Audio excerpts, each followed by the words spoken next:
10 တန်းပေးရမယ်မဟုတ်ရင်ငါဒီကနေလုံးဝမထွက်ဘူးပြီးတော့မင်းရဲ့မိခင်အရင်ကိုပြစ်ပယ်ထားမှုနဲ့တရားစွဲမယ်လီလန်ကကလေးတယောက်လိုတောင်းချနေတော့ဒီသူမဒီကျွန်တော်ကိုအရင်လိုပဲလှည့်စားချက်လဲလို့ရသည်ပြောညံ့သူတယောက်ဟုထင်နေစေပင်ကျွန်တော်ဒီနာမည်ပြတ်မှာကိုကြောက်ပြီးသူတစ်ပါးအထင်မြင်ကိုဂရုစိုက်လိမ့်မည်ဟုသူမထင်နေခဲ့သည်သူမမှားသွားပြီကျွန်တော်သူမ၏ရုပ်ဆိုးလာသောမျက်နှာကိုကြည့်ပြီးရုတ်တရက်ပြုံးလိုက်မိသည်ကောင်းပြီလေဟုကျွန်တော်ပြောလိုက်သည်ကျွန်တော်ကိုတရားစွဲချင်တာလားအဲ့ဒီအခွင့်အရေးကိုကျွန်တော်ပေးပါမယ်ကျွန်တော်ဖုန်းကိုထုတ်ပြီးဝူကြီးစီကိုတစ်ခါပြန်ဆက်လိုက်သည်ဝူကြ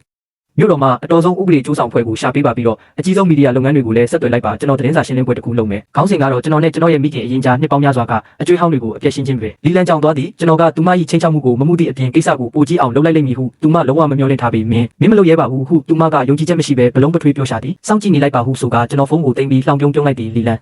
လွန်ခဲ့တဲ့10နှစ်ကကျွန်တော်ဘလို့ရွေးချယ်ခဲ့လဲဆိုတာခင်ဗျားမေ့နေပုံရတယ်လွန်ခဲ့တဲ့10နှစ်ကကျွန်တော်ဟာပတ်စံအတွက်ဆိုရင်အရာအလုံးကိုစွန့်လွတ်နိုင်ခဲ့တယ်လို့အခု10နှစ်ကြာမှလည်းကျွန်တော်ရဲ့အေးချမ်းမှုအတွက်ဆိုရင်ခင်ဗျားရဲ့ဂုဏ်သိက္ခာကိုဖျက်ဆီးပစ်ဖို့ဝင်မလေးဘူးခင်ဗျားကပြစက်ကပြရတာအယံဝါဒနာပါတာပဲမဟုတ်လားခင်ဗျားစိတ်ကြိုက်တရုပ်ဆောင်နိုင်ဖို့ပိုကြီးတဲ့စင်းမြင့်တစ်ခုကိုကျွန်တော်ဖန်တီးပေးမယ်ကျွန်တော်မျက်ဝန်းများကသူမကိုတေလူတယောက်လိုစိုက်ကြည့်နေမိသည်ကျွန်တော်အကြည့်အောက်တွင်လီလန်တကူလုံးချမ်းစိမ့်သွားသည်သူမရှိတွင်ရက်နေတော့တားဖြစ်သူသည်သူမထိန်းချုပ်နိုင်သည့်လူစားမျိုးမဟုတ်တော့ကြောင်းနောက်ဆုံးတွင်သူမသဘောပေါက်သွားလေပြီသူမအမြင်မှာကျွန်တော်ဟာမိစ္ဆာတကောင်ပါပဲနောက်ဆုံးတွင်တော့လီလန်ဒီကြီးမားသောဖိအားတံကိုမခံနိုင်တော့ပဲအချက်တကွဲနဲ့လစ်ထွက်သွားတော့သည့်လောကကြီးတစ်ခုလုံးလည်းငြိမ်သက်သွားခဲ့သည်နေရီရဲ့လက်ကိုရှိရွှေချူကစိုးရိမ်တကြီးဆွဲလိုက်သည်သူကတကယ်ပဲမင်းရဲ့အရင်ကမိခင်အရင်လားကျွန်တော်သူမလက်ကိုပြန်ဆွဲပြီးနှက်ခမ်းနာတုကကနမ်းလိုက်သည်မဟုတ်တော့ဘူးအခုကစပြီးမင်းကပဲငါရဲ့တူလေးသောမိသားစုဝင်ပါရှိရွှေချူကကျွန်တော်ကိုကြည့်ရင်တနာစရာကောင်းလာတော့ကျွန်တော်အတိတ်အတွက်မျက်ရည်များဝဲလာသည်သူမနောက်ထပ်ဘာမှထပ်မမေ့တော့ပဲခြေဖျားလေးထောက်ကကျွန်တော်ကိုနှွေးထွေးစွာဖတ်ထားပြီးသည်မကြောက်ပါနဲ့အခုကစပြီးငါမင်းနာမှာရှိနေပြီမယ်သူမကိုဖတ်ထားရင်ကျွန်တော်ရဲ့အတိတ်ဘဝကကြံရစ်ခဲ့တဲ့အမောင်ထုတွေဟာသူမရဲ့နေအောင်ကြီးလိုနှွေးထွေးမှုအောက်မှာတဖြည်းဖြည်းပြောက်ကွယ်သွားတယ်လို့ခံစားရသည်ကျွန်တော်မှသူမရှိနေသေးတာနဲ့တင်လုံလောက်ပါပြီလီလန်သည်ကျွန်တော်ရဲ့ချင်းချောက်မှုကြောင့်ကြောက်လန့်သွားပြီးရက်တန့်သွားလိမ့်မည်ဟုထင်ခဲ့တော်လဲသူမ၏အရှက်မရှိမှုကိုကျွန်တော်ထင်သေးခဲ့မိသည်ရက်အနှဲငယ်ကြာတွင်အင်တာနက်စာမျက်နှာများပေါ်၌ကျွန်တော်အကြောင်းမဟုတ်မတရားလုပ်ကြံထားသောသတင်းများပြန့်နှံ့လာခဲ့သည်လှုပ်ဝက်ဆန်းပြသောဘီလီယံနာနေရီသည်မိခင်ရင်ကိုစွန့်ပစ်ခဲ့သူဖြစ်ကြောင်းဖော်ထုတ်ခံရယနေ့ခေတ်လှုပ်ဝက်ချက်ဘီလီယံနာတိတ်တန်ချမ်းသာသူတယောက်၏ဘဝဆက်ကြောင်းမှာမိခင်ရင်၏တွေးဆုပ်ဖြစ်စီမှုပေါ်တွင်တိဆောက်ထားခြင်းလောမိခင်ရင်ဖြစ်သူကမျက်ရည်ဆက်လက်ဖြစ်ငါသားကိုမြေခွေးမတကောင်ကမြှုပ်ဆွဲသွားတာပါဟုဆွဆွဲပြောဆိုစသဖြင့်သတင်းတွေတက်လာသည်တပုတ်ပြီးတပုတ်တက်လာသောစောင်းမများကကျွန်တော်ကိုအလှအပနောက်လိုက်ပြီးကျေးဇူးကမ်းသောပတ်စံမဲ့သောလူယုံမှတအုပ်အဖြစ်ပုံဖော်ကြပြီးလီလန်ကိုတော့တားဖြစ်သူရဲ့စွန့်ပစ်ခြင်းခံရသောတနာစရာမိခင်အိုကြီးအဖြစ်ဖန်တီးခဲ့ကြသည်ရှင်းရွေချူသည်လည်းတဘာဝကြပင်မိခင်နှင့်တားကြကတန်ရောစင်ကိုဖျက်ဆီးသည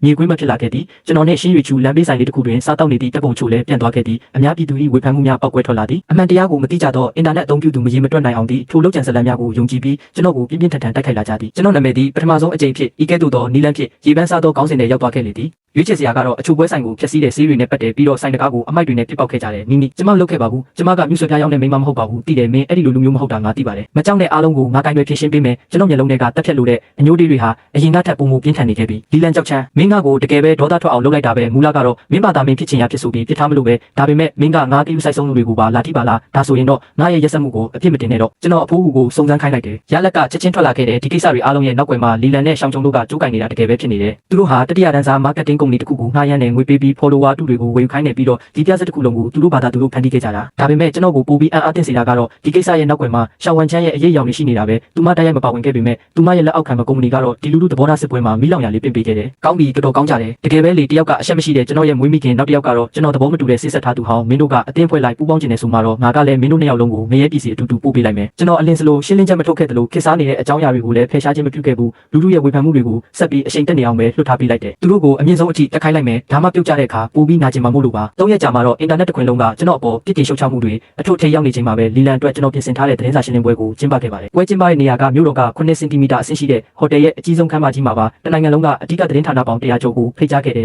ယ်ဒါဟာမကြုံစဖူးအတိုင်းတာပဲလီလန်ကိုလည်းအခမ်းအနားကိုဖိတ်ခဲ့တယ်သူမကတော့ကျွန်တော်အရှုံးပေးပြီးပြဿနာပြေလဲဖို့သူမကိုပတ်စံပေးတော့မယ်လို့ထင်နေပုံရတဲ့ဝင်ကြွားတဲ့အပြုံးတွေနဲ့ပေါ့ရှောင်းဝမ်ချမ်းလည်းရောက်လာခဲ့တယ်သူမကတော့ကျွန်တော်ဘယ်လိုကင်တွင်မလဲဆိုတာကြည့်ဖို့လူမသိတဲ့ထောက်နေရာမှာထိုင်နေခဲ့တယ်ကျွန်တော်ကတော့ကိုယ်တိုင်းနဲ့ချုပ်လုပ်ထားတဲ့ဝတ်စုံကိုတေးသက်စွာဝတ်ဆင်ထားပြီးရှန်ယိုချူရဲ့လက်ကိုဆွဲကစင်ပေါ်ကိုတက်လန့်ခဲ့တယ်ရှန်ယိုချူကတော့နည်းနည်းလေးစိတ်လှုပ်ရှားနေပြီးသူမရဲ့လက်ပွားတွေမှာချွေးတွေဆူနေခဲ့တယ်ကျွန်တော်ကတော့သူမကိုစိတ်အေးစေဖို့ပြုံးပြလိုက်တယ်ကင်မရာမီဒီတွေဟာတစ်ဖြတ်ဖြတ်နဲ့လင်းလက်နေခဲ့ပြီးကျွန်တော်ချောင်းတစ်ချက်ဟန့်လိုက်တယ်ရှေ့မှာရှိနေတဲ့မရင်မတွက်နိုင်တဲ့မိုက်ခရိုဖုန်းတွေနဲ့ကင်မရာတွေကိုကြည့်ရင်ပထမဆုံးစကားကိုပြောလိုက်ပါတယ်အားလုံးပဲမင်္ဂလာပါကျွန်တော်နိမိပါဒီနေ့အားလုံးကိုဒီကိုဖိတ်လိုက်တာကတော့ရွေးချယ်မှုတွေအကြောင်းဇလန်တစ်ပုတ်ပြောပြခြင်းလို့ပါကျွန်တော်အသက်10ရွယ်ကနေစတင်ခဲ့တဲ့ဇလန်ကိုဖြစ်ပျက်ခဲ့တဲ့ညတိုင်းတာအတိုင်းပြောပြခဲ့တယ်ကျွန်တော်အဖေရဲ့တည်တန်းစာကနေလီလန်ရဲ့ချင်းချောက်မှုတွေပြီးတော့နောက်ဆုံးမှာကျွန်တော်ရဲ့ဆုံးဖြတ်ချက်တွေထိပေါ့ကျွန်တော်ဟာဘာခံစားချက်မှမပါပဲအေးစစ်စစ်ပဲပြောပြခဲ့တယ်အပြင်လူတယောက်အကြောင်းပြောနေတယ်လို့မျိုးပေါ့ဒါပေမဲ့ခမ်းမတစ်ခုလုံးဟာတင်းချိုင်းကုန်းလိုတိတ်ဆိတ်သွားခဲ့တယ်သတင်းထောက်အားလုံးတုံလုံးခြောက်ချသွားကြတယ်အမှန်တရားဟာဒီလောက်ထိအလှည့်ပြောင်းတွေရှိလိမ့်မယ်လို့သူတို့လုံးဝမမျှော်လင့်ထားခဲ့ကြဘူးလီလန်ရဲ့မျက်နှာဟာချက်ချင်းကျူရောသွားခဲ့တယ်သူမကစင်ပေါ်ကိုတက်လာပြီးငင်းခုန်ဖို့ကြိုးစားပေမဲ့ကျွန်တော်စီစဉ်ထားတဲ့တက်တော်ဆောင်တွေကသူမကိုမြဲဖမ်းချုပ်ထားလိုက်ကြတယ်ဒါပေမဲ့စကလုံးတွေတက်ကတော့တက်တည်အထောက်ထားမဖြစ်နိုင်ဘူးလေကျွန်တော်လက်ဖြစ်တစ်ချက်တီးလိုက်တယ်ကျွန်တော်နောက်ကစက္ကရင်ကြီးပွင့်လာပြီးအတန်ဖိုင်တစ်ခုကိုစတင်ဖွင့်ပြလိုက်တယ်အဲ့ဒါကတော့လွန်ခဲ့တဲ့10နှစ်ကစာပနာပွဲမှာဖြစ်ပျက်ခဲ့တဲ့အတန်ပါလီလန်ကကျွန်တော်နားမှာကပ်ပြီးချင်းချောက်ပြောနေတဲ့အတန်ပေါ့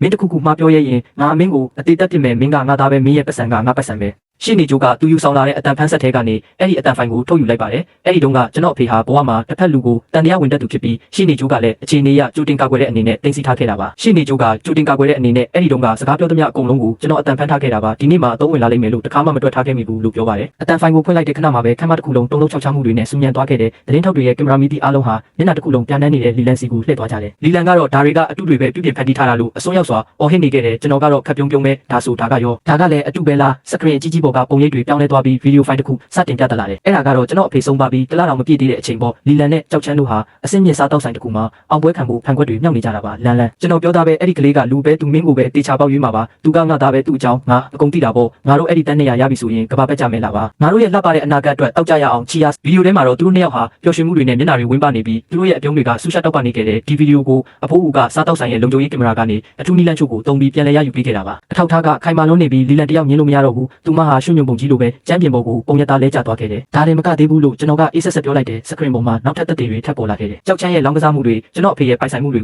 သူတို့ရောင်းချခဲ့တဲ့အကျွေးစာချုပ်မှတ်တမ်းတွေပြီးတော့ကျွန်တော်ငယ်တုန်းကသူတို့ကျွန်တော်ကိုဘယ်လိုနှိပ်စက်ခဲ့ကြလဲဆိုတဲ့အိမ်မီးချင်းတွေရဲ့ထွက်ဆိုချက်တွေထိပေါ်အချက်လက်တစ်ခုချင်းစီတိုင်းကတုံ့လို့စရာအမှန်တရားတွေပါပဲညင်မရတဲ့အချက်လက်တွေရှိမှတော့ချစ်လာစွာသောမိခင်ဆိုတာကြီးနဲ့အခက်အခဲရှိလို့ပါဆိုတဲ့အကြောင်းပြချက်တွေဟာဟာတာတစ်ခုဖြစ်သွားခဲ့ရတယ်သတင်းစာရှင်းလင်းပွဲတစ်ခုလုံးဟာလီလန်နဲ့ကြောက်ချမ်းတို့ကိုလူပုံအလဲမှာပြောင်းကျစီရင်ချက်ချတဲ့ပွဲတစ်ခုဖြစ်သွားခဲ့တယ်အစကနေအဆုံးထိကျွန်တော်ကတော့အေးအေးဆေးဆေးစောင့်ကြည့်နေသူတယောက်သာဖြစ်ခဲ့ပါတယ်နောက်ဆုံးမှာတော့စကရင်ပေါ်မှာမိခင်နဲ့သားအဆက်အသွယ်ဖြတ်တောက်တဲ့စာရွက်စာတမ်းတစ်ခုပေါ်မှာရပ်တန့်သွားခဲ့တယ်ကျွန်တော်မိုက်ခရိုဖုန်းကိုကောက်ကင်လိုက်တယ်ကျွန်တော်ဒီနေရာကနေတရားဝင်ကြေညာပါတယ်ကျွန်တော်အတန်ဟာခမ်းမတစ်ခုလုံးကိုပြန့်နှံ့သွားခဲ့တယ်ဒီနေ့ကစပြီးကျွန်တော်ဟာမစ္စလီလန်နဲ့ပတ်သက်သမျှအဆက်အသွယ်အားလုံးကိုဖြတ်တောက်လိုက်ပါတယ်နာမကျန်းဖြစ်တာကျမ်းမာတာအိမ်တော်ပြူတာကနေတေဆုံးတဲ့အထိကျွန်တော်တို့ဟာဘာမှမသက်ဆိုင်တော့ပါဘူးဒါအပြင်ကျွန်တော်ခဏရက်လိုက်ပြီးထောက်တနေရာကရှောင်းဝန်ချမ်းစီကိုကြည့်လိုက်တယ်ကျွန်တော်နဲ့ကျွန်တော်ရဲ့ဆေးဆက်ထားသူမစ္စယန်ယူချူအပေါ်ရည်ရွယ်ချက်ရှိရှိနဲ့ဂုဏ်သိက္ခာညှိုးနှံအောင်လုပ်ခဲ့တဲ့လူပုဂ္ဂိုလ်တွေနဲ့အဖွဲ့အစည်းတွေအားလုံးကိုကျွန်တော်ရဲ့ဥပဒေအကျိုးဆောင်ဖွဲ့ကနေရှောင်းကယူဆေးဂရုရဲ့လက်အောက်ခံထားကုမ္ပဏီပါဝင်ဥပဒေကြောင်းအရအပြည့်အဝအရေးယူသွားမှာဖြစ်ပါတယ်ရှောင်းဝန်ချမ်းရဲ့ကိုလုံးလေးတုံတက်သွားခဲ့တယ်သူမမောကြည့်လိုက်တော့ကျွန်တော်ရဲ့အေးဆက်တဲ့အကြည့်တွေနဲ့ဆုံသွားပြီးသူမမျက်နှာမှာတွေးမရှိတော့တယ်လို့ဖြူရော်သွားခဲ့တယ်ကျွန်တော်သူမကိုစစ်ကြေညာလိုက်ပြီဆိုတာသူမသိသွားခဲ့ပြီသူမဟာလုံးဝအုပ်တုံရှုံးနေသွားခဲ့ပြီဆိုတာကိုလည်းသူမသိပါတယ်သတင်းစာရှင်းလင်းပွဲဟာသတင်းဌာနတိုင်းရဲ့ကောင်းကြီးပိုင်းသတင်းဖြစ်သွားခဲ့တယ်အဲ့ဒီညမှာပဲလူထုရဲ့ထင်မြင်ချက်တွေဟာချက်ချင်းပြောင်းပြန်လည်သွားခဲ့ပြီးလူမှုကွန်ရက်ပေါ်မှာလည်းဟောဖြစ်နေတဲ့အကြောင်းအရာတွေနဲ့ပြည့်နှက်သွားခဲ့တယ်လီလန်နဲ့ရှောင်းချုံတို့ဟာလမ်းဘေးကကြွက်တွေလိုဖြစ်သွားခဲ့ရတယ်လူတိုင်းကသူတို့ကိုဝိုင်းပြီးထိုးနှက်ကြတယ်သူတို့ဟာကိုချင်းတရားပိုင်းဆိုင်ရာပြစ်တင်ရှုတ်ချမှုကိုတင်မကပဲဥပဒေကြောင်းအရအပြစ်ပေးမှုတွေကိုပါရင်ဆိုင်ခဲ့ရတယ်လိမ်လည်မှုကလေးတငယ်ညှဉ်းပန်းနှိပ်စက်မှုတက်တေတူဖန်တီးမှုတွေဟာထောင်ထဲမှာတစ်တလုံးပုတ်တိုးသွားဖို့လုံလောက်နေပါပြီရှောင်းကရုလည်းဒီကိစ္စမှာပါဝင်ပတ်သက်နေတာကြောင့်ရှယ်ယာဈေးနှုန်းတွေဟာတညထဲမှာတင်30%လောက်ထိုးဆင်းသွားခဲ့ပြီးဒေဝါလီခံရတော့မယ့်အခြေအနေကိုရောက်သွားခဲ့တဲ့ရှောင်းဝန်ချမ်းလည်းအသေးအတန်ဖြစ်နေခဲ့ရတယ